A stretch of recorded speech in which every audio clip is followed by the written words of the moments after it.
बहुत स्वागत है जी सारिਆਂ ਦਾ। मैं हाँ सुरिंदर ढिल्ला। सो ਕੈਨੇਡੀਅਨ ਗਵਰਨਮੈਂਟ ਕਾਲਜਸ ਦੇ ਵਿੱਚ ਜਿੱਥੇ ਬਹੁਤ ਤੇਜ਼ੀ ਦੇ ਨਾਲ ਰਿਜ਼ਲਟਸ ਆ ਰਹੇ ਨੇ, ਔਰ ਮੈਂ ਪਿਛਲੇ ਸ਼ੋਅ 'ਚ ਵੀ ਕੇਸ ਸਟੱਡੀ ਦਿਖਾਈ ਸੀ ਕਿ ਕਿਵੇਂ 2 ਚੋਂ 5.5 ਦੇ ਨਾਲ ਵੀ ਵੀਜ਼ਾ ਆ ਰਹੇ ਨੇ, ਲੇਕਿਨ ਜਸਮੀਤ ਜੀ ਇਹ ਚੀਜ਼ ਨੂੰ ਇਨਕਰੇਜ ਨਹੀਂ ਕਰਦੇ। ਸੋ ਸਿਰਫ ਉਹ ਸਟੂਡੈਂਟ ਅਪਲਾਈ ਕਰ ਸਕਦੇ ਨੇ ਕੈਨੇਡੀਅਨ ਗਵਰਨਮੈਂਟ ਕਾਲਜਸ ਦੇ ਵਿੱਚ ਜਿਨ੍ਹਾਂ ਨੇ ਮਲਟੀਪਲ ਐਫਰਟਸ ਕਰ ਲਏ ਔਰ ਉਹਨਾਂ ਦੀ ਆਇਲਟਸ ਇੰਪਰੂਵ ਨਹੀਂ ਹੋਈ। ਔਰ ਆਇਲਟਸ ਇੰਪਰੂਵ नहीं अगर हो रही फिर तुसी ट्राई कर सकते हो। और काफ़ी सारे वीज़ाज आए ने, पिछले शो च असीं दिखाए 2 चों 5.5 ਦੇ ਨਾਲ ਕਿਵੇਂ स्टूडेंट्स ਦੇ ਵੀਜ਼ਾ ਨੇ ਜਿਹੜੇ ਉਹ ਗ੍ਰਾਂਟ ਹੋਏ ਨੇ। ਔਰ ਹੁਣ ਅੱਜ ਖਾਸ ਤੌਰ ਤੇ ਗੱਲ ਕਰਾਂਗੇ ਗਵਰਨਮੈਂਟ ਕਾਲਜਸ ਦੇ ਵਿੱਚ ਜਿਹੜੇ ਸਰਕਾਰੀ ਕਾਲਜਸ ਨੇ। ਸਰਕਾਰੀ ਕਾਲਜਸ ਦੇ ਵਿੱਚ ਕਿਸ ਤਰ੍ਹਾਂ ਦੀਆਂ ਆਪਸ਼ਨਸ ਨੇ ਹੁਣ ਸਟੂਡੈਂਟਸ ਲਈ। ਅਗਰ 2 ਚੋਂ 5.5 ਨੇ ਤਾਂ ਕਿਹੜੇ ਸਟੂਡੈਂਟਸ ਨੂੰ ਐਡਮਿਸ਼ਨ ਮਿਲ ਸਕਦੀ ਹੈ, ਕਿਹੜੇ ਸਟੂਡੈਂਟ ਨੂੰ ਐਡਮਿਸ਼ਨ ਲੈਣੀ ਚਾਹੀਦੀ ਹੈ। ਔਰ ਇਹਦੇ ਨਾਲ ਆਇਲਟਸ ਦੇ ਉੱਤੇ ਵੀ ਮੈਂ ਖਾਸ ਗੱਲ ਕਰਾਂਗਾ, ਲੈਂਡਮਾਰਕ ਇਮੀਗ੍ਰੇਸ਼ਨ ਦੀ ਆਇਲਟਸ 'ਤੇ। ਔਰ ਇਹਦੇ ਨਾਲ ਬਠਿੰਡਾ ਦੇ ਵਿੱਚ ਆਫਿਸ ਲੈਂਡਮਾਰਕ ਇਮੀਗ੍ਰੇਸ਼ਨ ਦਾ ਜਿਹੜਾ ਉਹ 10 ਤਰੀਕ ਦੇ ਕਰੀਬ ਖੁੱਲ੍ਹ ਰਿਹਾ। ਸੋ ਮਾਲਵਾ ਦੇ ਸਟੂਡੈਂਟਸ ਨੂੰ ਇੱਕ ਬਹੁਤ ਵੱਡੀ ਇਹ ਮੈਂ ਕਹੂੰਗਾ ਕਿ ਉਹਨਾਂ ਨੂੰ ਆਸਾਨੀ ਹੋਊਗੀ।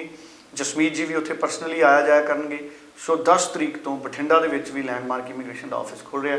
ਸੋ ਸਾਰੇ ਸਟੂਡੈਂਟ ਤੁਸੀਂ ਨੋਟ ਕਰੋ। ਜਸਮੀਤ ਜੀ ਵੈਲਕਮ। ਸਤਿ ਸ਼੍ਰੀ ਅਕਾਲ। Thank you so much. Jasmeet ji ਹੁਣ ਸਵਾਲ ਇਹ ਹੈ ਕਿ ਬਹੁਤ ਸਾਰੇ ਸਟੂਡੈਂਟ ਨੇ ਜਿਹੜੇ 2 ਚੋਂ 5.5 ਨਾਲ ਹੈ, ਕਿ 2 ਚੋਂ 5.5 ਨਾਲ ਸਰਕਾਰੀ ਕਾਲਜਸ ਦੇ ਵਿੱਚ ਹੁਣ ਵੀ ਐਡਮਿਸ਼ਨ ਹੋ ਸਕਦੀ ਹੈ ਅਗਰ ਸਟੂਡੈਂਟ 2 ਚੋਂ 5.5 ਨਾਲ ਸਰਕਾਰੀ ਕਾਲਜ ਐਕਸੈਪਟ ਕਰ ਰਹੇ ਨੇ, ਕੈਨੇਡੀਅਨ ਸਰਕਾਰੀ ਕਾਲਜ। ਬਿਲਕੁਲ। ਪਰ ਆਮ ਤੌਰ ਤੇ ਮੰਨਿਆ ਜਾਂਦਾ ਹੈ, ਤੁਸੀਂ ਵੀ ਇਨਕਰੇਜ ਨਹੀਂ ਕਰਦੇ 2 ਚੋਂ 5.5 ਨਾਲ ਉਹਨਾਂ ਸਟੂਡੈਂਟਸ ਨੂੰ ਤੁਸੀਂ ਸਿਰਫ ਕਹਿੰਦੇ ਹੋ ਜਿਨ੍ਹਾਂ ਨੇ ਮਲਟੀਪਲ ਆਪਸ਼ਨ ਕਰ ਲਏ, ਉਹਨਾਂ ਦੀ ਆਇਲਟਸ ਦੇਖੋ ਮੈਂ ਉਹ ਸਟੂਡੈਂਟਸ ਨੂੰ ਗਾਈਡ, ਮੈਂ 2 ਚੋਂ 5.5 ਬੈਂਡ ਵਾਲੇ ਜੇ ਸਟੂਡੈਂਟ ਮੇਰੇ ਕੋਲ ਆਣਗੇ ਤਾਂ ਮੈਂ ਉਹਨਾਂ ਨੂੰ ਇਹੀ ਕਹਾਂਗਾ ਕਿ you are taking you want to take a risk like visa chances are 50-50।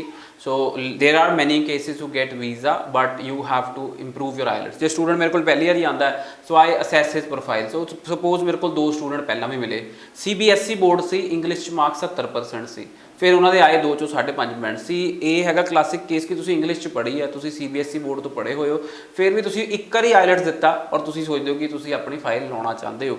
ਸੋ ਤੁਸੀਂ you have not put enough effort to get more IELTS band.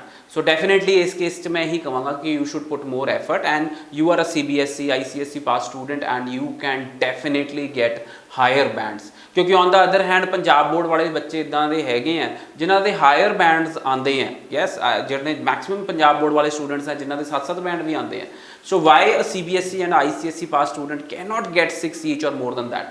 So if you talk to me कि if you have given your IELTS exam once, yes, we can get you admission in a government college, but definitely you should put your best effort next time and you should get more IELTS score. But if you tell me कि visa chances कितने हैं, that is 50-50 always with the 5.5, maybe ज़्यादा visas आने लग जान future ਵਿੱਚ Canada government बहुत ज़्यादा ਧੜਾ ਵੀਜ਼ੇ ਦੇਣ ਲੱਗ ਜੇ to everybody who is applying because the situation ਉੱਦਾਂ ਦੀ ਬਣਦੀ ਜਾ ਰਹੀ ਹੈ।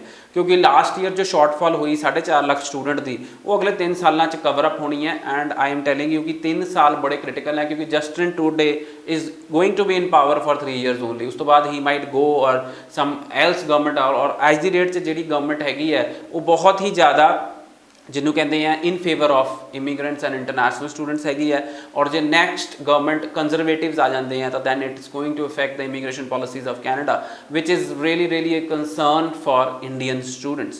So next 3 years are really important for all the students, immigrants who are applying to Canada. ਬਿਲਕੁਲ। ਜਗਮੀਤ ਸਿੰਘ ਉਹਨਾਂ ਦਾ ਵੀ ਬਿਆਨ ਹੈ, ਜਸਟਿਨ ਟਰੂਡੋ ਤੋਂ ਉਹਨਾਂ ਨੇ ਡਿਮਾਂਡ ਕੀਤੀ ਹੈ ਕਿ ਬਹੁਤ ਸਾਰੇ ਸਾਡੇ ਜਿਹੜੇ ਐਲੀਜੀਬਲ ਉੱਥੇ ਇੰਡੀਅਨਸ ਨੇ ਜਿਹੜੇ ਕਿ PR ਹੋ ਸਕਦੇ ਨੇ, ਸੋ ਕਾਈਂਡਲੀ ਤੁਸੀਂ ਜਲਦ ਉਹਨਾਂ ਦਾ PR ਦਾ ਜਿਹੜਾ ਪ੍ਰੋਸੈਸ ਹੈ ਉਹਨੂੰ ਫੋਲੋ ਕਰਾਓ, ਕਲੈਰਿਟੀ ਕਰੋ ਔਰ ਉਹਨਾਂ ਨੂੰ ਜਿਹੜੇ ਉਹਨਾਂ ਦੇ ਰਿਸਪੈਕਟਿਵ ਬੈਨੀਫਿਟਸ ਨੇ ਉਹ ਦਿਓ ਕਿਉਂਕਿ ਟਾਰਗੇਟ ਤੋਂ ਕਾਫੀ ਜ਼ਿਆਦਾ ਕੈਨੇਡਾ ਜਿਹੜਾ ਪਿੱਛੇ ਹੈ। ਪਰ ਹੁਣ ਸਵਾਲ ਇੱਥੇ ਇਹ ਹੈ ਸੋ PR ਦੀ ਇੱਕ ਮੈਂ ਇੱਥੇ ਲੈਣਾ ਚਾਹਾਂਗਾ ਕਿ PR ਦੇ ਵਿੱਚ ਵੀ ਲੈਂਡਮਾਰਕ ਇਮੀਗ੍ਰੇਸ਼ਨ ਡੀਲ ਕਰਦਾ ਔਰ 2 ICCRC ਮੈਂਬਰ ਲੈਂਡਮਾਰਕ ਇਮੀਗ੍ਰੇਸ਼ਨ ਦੇ ਪੈਨਲ 'ਤੇ ਆ। ਸੋ ਜੇ ਤੁਸੀਂ ਸਾਡੇ ICCRC ਮੈਂਬਰ ਨਾਲ ਗੱਲ ਕਰਨਾ ਚਾਹੁੰਦੇ ਹੋ ਦੈਟ ਇਜ਼ ਆਲਸੋ ਪੋਸੀਬਿਲਿਟੀ। ਔਰ ਜੇ ਤੁਸੀਂ ਆਪਣੀ PR ਦੀ ਫਾਈਲ ਪ੍ਰੋਸੀਡ ਕਰਨਾ ਚਾਹੁੰਦੇ ਹੋ then also Landmark Immigration will help you in your PR spouse dependent category, or if you are applying for any kind of visa, tourist visa or any kind of visas to Canada, Landmark Immigration has an expert team which is based in Canada also and which is based in India. So you can visit our head office which is in Mohali. So I sit in Mohali and you can meet our expert team. So ਮੈਂ students ਨੂੰ ਫਿਰ add ਕਰਨਾ ਚਾਹਾਂਗਾ, I am not able to meet every client because due to I have to meet so many people in a day and that is like so there is a big team, so ਬਹੁਤ ਵੱਡੀ team ਹੈਗੀ ਸਾਡੇ ਜਿਹੜੀ front line ਤੇ ਬੈਠਦੀ ਹੈ। so you can meet them and they will clear all your doubts when you have to apply for any kind of visa। ਬਿਲਕੁਲ, ਸੋ ਇਹ ਸਾਰੀਆਂ ਗੱਲਾਂ ਬੜੀਆਂ ਇੰਪੋਰਟੈਂਟਸ ਨੇ। ਆਇਲਟਸ ਦੀ ਵੀ ਤੁਸੀਂ ਗੱਲ ਕਰ ਰਹੇ ਸੀ ਸ਼ੁਰੂ So IELTS see right now we have just started like 3-4 months ago and we have made an excellent ਜਿਹਨੂੰ ਕਹਿੰਦੇ ਆ excellent curriculum and we've got our own books published। so ਮੈਂ ਤੁਹਾਡੇ ਨਾਲ share ਕੀਤੀ ਸੀ। so that's a special material which we've got our books published for and students can take that material also, and if you are just interested in the material then we can provide you with the material because the cost ਜਿਹੜੀ ਸਾਡੀ ਹੈਗੀ IELTS the that is only rupees 5000। so 5000 ਰੁਪਏ ਚ ਅਸੀਂ IELTS provide ਕਰ ਰਹੇ ਹਾਂ। so you can definitely visit us and get your IELTS training from Landmark Immigration which is only possible in Mohali office, so other branches are not providing IELTS training। so you can definitely visit us, ਤੁਸੀਂ visit ਕਰ ਸਕਦੇ ਹੋ ਸਾਡੇ Mohali office and we will provide you with IELTS training and with excellent curriculum material and our fees is only 5000 whereas rest of the IELTS institutes are charging exorbitant money because their motto is to keep you doing IELTS, ਤੁਸੀਂ IELTS ਕਰਦੇ ਰਹੋ ਲੰਬੇ ਸਮੇਂ ਲਈ। ਸੋ ਸਾਡਾ motto ਹੈ ਕਿ ਤੁਹਾਡਾ ਵੀਜ਼ਾ ਲੱਗੇ because we are dealing into consultancy, ਉਹ ਸਾਡਾ ਮੋਟੋ ਹੈਗਾ ਤੁਹਾਡਾ ਵੀਜ਼ਾ ਲੱਗਣਾ। ਸੋ ਤੁਸੀਂ ਸਾਨੂੰ ਵਿਜ਼ਿਟ ਕਰੋ and we will create all your career path. ਤੁਸੀਂ ਅੱਜ ਆਇਲਟਸ ਕਰਦੇ ਹੋ, ਕੱਲ ਵੀਜ਼ਾ ਲੈਂਦੇ ਹੋ, ਕੈਨੇਡਾ ਪਹੁੰਚਦੇ ਹੋ, ਵਰਕ ਪਰਮਿਟ ਤੇ ਆਉਂਦੇ ਹੋ, PR ਲੈਂਦੇ ਹੋ, that all path will designed by Landmark. ਬਿਲਕੁਲ ਜੀ।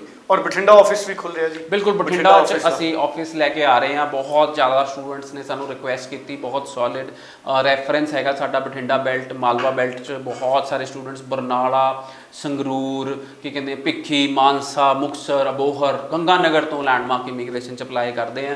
ਸੋ ਸਰਵਿਸਿਜ਼ ਪ੍ਰੋਵਾਈਡ ਨਹੀਂ ਹੋ ਪਾ ਰਹੀਆਂ ਸੀ ਉਸ ਬੈਲਟ 'ਚ, ਤੋਂ ਲੈਂਡਮਾਰਕ ਇਮੀਗ੍ਰੇਸ਼ਨ ਦਾ ਨਵਾਂ ਆਫਿਸ ਆ ਰਿਹਾ। ਸੋ ਬਹੁਤ ਬਹੁਤ ਕੀ ਕਹਿੰਦੇ ਆ ਸਾਰੇ ਸਟੂਡੈਂਟਸ ਦਾ ਧੰਨਵਾਦ ਜਿਨ੍ਹਾਂ ਨੇ ਸਾਨੂੰ ਫੋਕਸ ਕੀਤਾ, ਔਰ ਸਾਰੇ ਸਟੂਡੈਂਟ ਸਰਵਿਸਿਜ਼ ਬਠਿੰਡਾ ਆਫਿਸ 'ਚ ਲੈ ਪਾਉਣਗੇ 10 ਮਾਰਚ ਤੋਂ ਬਾਅਦ। ਸੋ 10 ਮਾਰਚ ਤੋਂ ਲੈਂਡਮਾਰਕ ਇਮੀਗ੍ਰੇਸ਼ਨ ਦਾ ਬਠਿੰਡਾ ਆਫਿਸ ਆ ਰਿਹਾ and you will be able to get services of Landmark Immigration in Bathinda. And ਉਸ ਤੋਂ ਇਲਾਵਾ ਕੀ ਕਹਿੰਦੇ ਲੈਂਡਮਾਰਕ ਇਮੀਗ੍ਰੇਸ਼ਨ ਦੇ ਆਫਿਸਿਸ ਜਲੰਧਰ, ਅੰਮ੍ਰਿਤਸਰ, ਲੁਧਿਆਣਾ, ਮੋਗਾ 'ਚ ਹੈਗੇ ਆ।